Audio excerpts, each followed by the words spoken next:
Buronan kasus korupsi tampak agamis ngaku berdakwa selama 6 tahun pelarian. Buronan kasus korupsi proyek pembangunan jembatan gantung Muara 1 dan 2 tahun anggaran 2007 hingga 2009 berhasil ditangkap pihak kepolisian usai kabur selama 6 tahun sejak 2017. Terpidana bernama Devrizal warga Lingkar Barat, Kota Bengkulu itu tiba di kantor Kejari Bengkulu sekitar pukul 7 waktu Indonesia bagian Barat. Selain mengenakan rompi tahanan kejaksaan, dia juga tampak berpenampilan agamis dengan mengenakan sorban berwarna putih di kepala.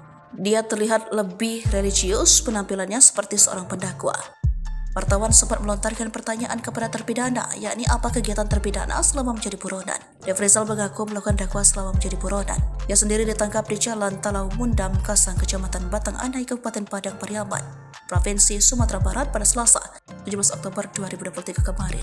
Meski demikian, Devrizal tidak menjawab sudah kemana saja dia melarikan diri sebelum akhirnya ditangkap buronan Kejaksaan Agung. Devrizal juga mengaku dirinya tidak membawa keluarga selama dalam pelarian. Ia sendiri sebelum dinyatakan bersalah dalam kasus tindak pidana korupsi proyek pembangunan jembatan gantung Muara 1 dan 2 di Kota Bengkulu tahun 2007 hingga 2009.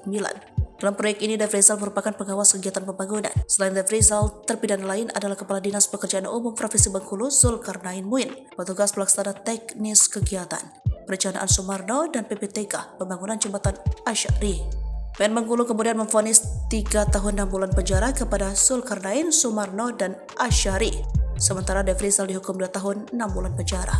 Kemudian di tingkat MA yang keluar pada tahun 2017, Devrizal diputuskan hukuman penjara 6 tahun 6 bulan dan denda 200 juta subsidiar 6 bulan kurungan.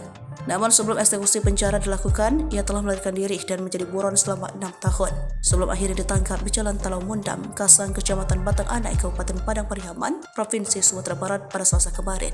Kepala Kejaksaan Negeri Bengkulu Yunita Arifin mengatakan tidak ada perlawanan dari Devrizal saat ditangkap. Download Tribun X sekarang, menghadirkan lokal menjadi Indonesia.